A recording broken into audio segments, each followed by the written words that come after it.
biggest guy the world has ever seen touch a basketball. Is it even legal for this dude to be 6'10", 500 pounds and play basketball? This is a man so powerful even LeBron would be afraid, moving around the court like Steph, with handles like Iverson. To be honest, I've never seen anything like Troy Escalade Jackson. While you probably never heard of Troy, you've definitely heard of his older brother, Mark Jackson, former NBA star and current NBA commentator. How is it at 6'1" Mark was able to make it to the league, but not Troy? And that's just the first question that popped into my head. How does someone even get to 500 pounds and then stay not just mobile, but be also incredibly athletic? How do you function in society being this big? Like, what kind of toilet does this dude sit on? Troy Escalade Jackson is one of the most fascinating people in all of sports history, and it's time we answer all of these questions and more. Troy was always a man destined for the NBA, falling in love with basketball at around 10 years old. He practiced and played day and night at Rucker Park in Harlem, and while he was just a chunky kid having fun playing ball, his brother Mark was well on his way to the NBA. In fact, when Troy was just 14 years old, their family hit the lottery when Mark was drafted 18th in the 1987 NBA draft, completely changing Troy's life and the direction it was headed. Imagine being a 14-year-old with a brother in the NBA. How many Big Macs would you order? Because Troy started ordering a lot. At this point, Troy was already a pretty spoiled kid, being the youngest of 6 siblings. But now with a brother in the NBA making millions, a lot of the motivation Troy had was gone. His family already made it, and he was practically set for life. So instead of focusing on getting in shape, preparing for the NBA, scouting out colleges, or even pestering his older brother for NBA advice, Troy decided he'd rather put on a show down at Rucker Park. And that's exactly what he did. Oh my goddess, yeah, she the hottest, that's plain and simple. I'll bring on out your Holy Spirit if I bless the temple. I slow it down, I don't lose one-on-one. Throughout Troy's next 4 years of high school, he wasn't focused on making it to the NBA. He was focused on showing off and really just flexing on all these kids a quarter of his size. By his senior year of high school, approximately 1,000 Big Macs later, Troy hit his peak size, standing at 6'10" and weighing well over 500 pounds. Although Troy really had put no focus into making it to the NBA, his size alone had attracted scouts to come watch him play. Not in your typical high school games, but down at Rucker Park. Being 6'10", 500 pounds doesn't leave you with a lot of options. It's not like Troy could go work in an office job in a cubicle. He couldn't even walk through the door. So when he was offered a full ride scholarship to Wallace Community College in Selma, Alabama, he felt like he had to take it.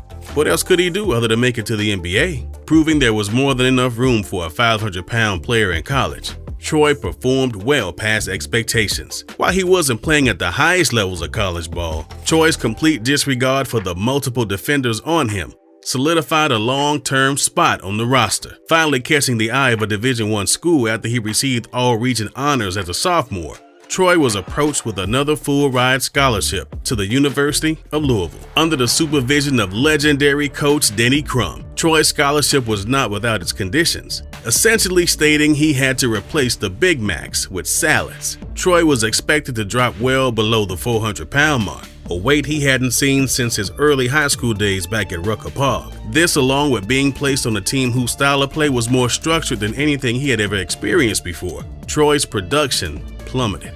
No longer having extra weight to put to use, he was now a big man on a roster who frankly saw him as a freak. Playing only 20 games over his 2-year stint at Louisville, the only thing Troy gained from his experience was a bachelor's degree in communications. Depressed and down on his luck, Troy turned to the one thing he loved more than being at Rucker Park: his love for the McDonald's Big Mac. Going to the same McDonald's he had gone to as a kid in Harlem, Troy was out of college, back in town, and back on his way to 500 pounds. With time on his hands, Troy quickly found himself a spot playing with the Harlem Globetrotters. Now, Troy would only play alongside them for a brief period, but he had no idea that his next big opportunity was just around the corner. While Troy was busy dunking on some 100-pound kids down at Rucker Park, right down the street was a small sports gear company, a company known as And-1. Now, at the time, And-1 was in its infancy, and as a company, they were looking for any way to market their sports apparel. And that's when a tape landed on their desk, showing off some local street ball highlights.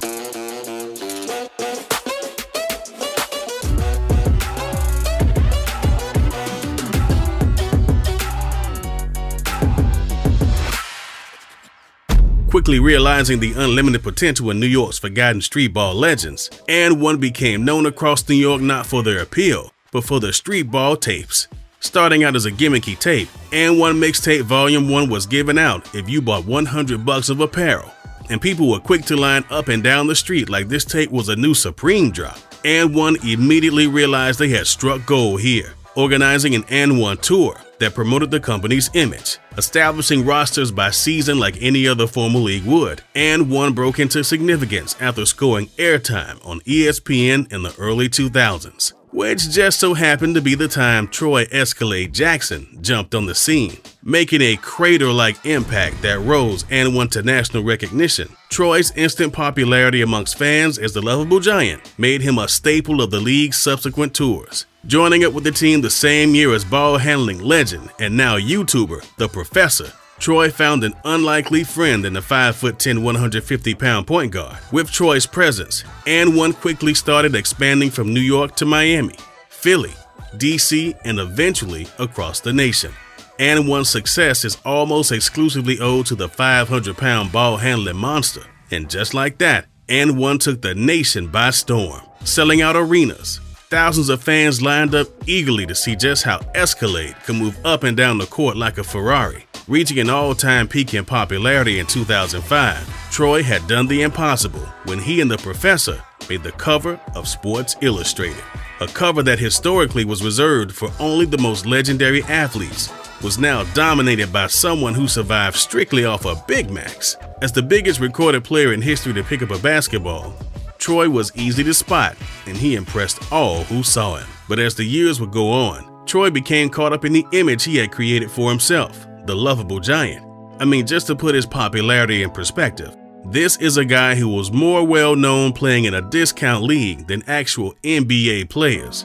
Troy could walk into any club in the country and get VIP treatment, literally, while guys playing for legit NBA teams would go unnoticed. His size, his ability, his personality all played a role in becoming the fan favorite he was, and everything that made him so great also led to his biggest tragedy. Despite his talent, there was no escaping the inevitable.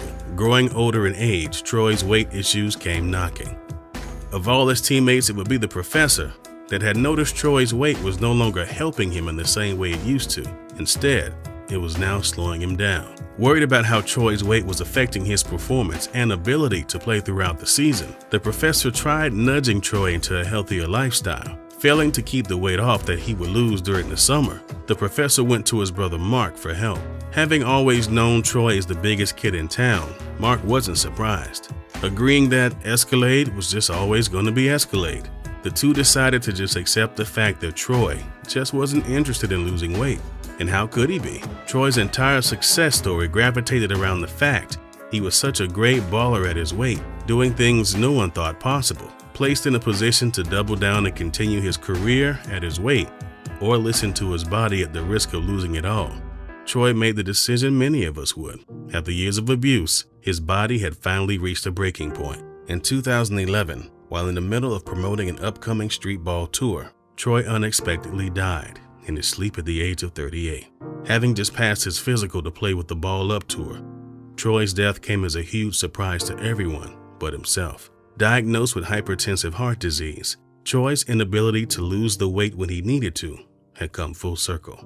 And just like that, the sports world lost one of its most fascinating characters. Redefining what it meant to be a sports entertainer, Troy's impact on basketball is one that will never be forgotten.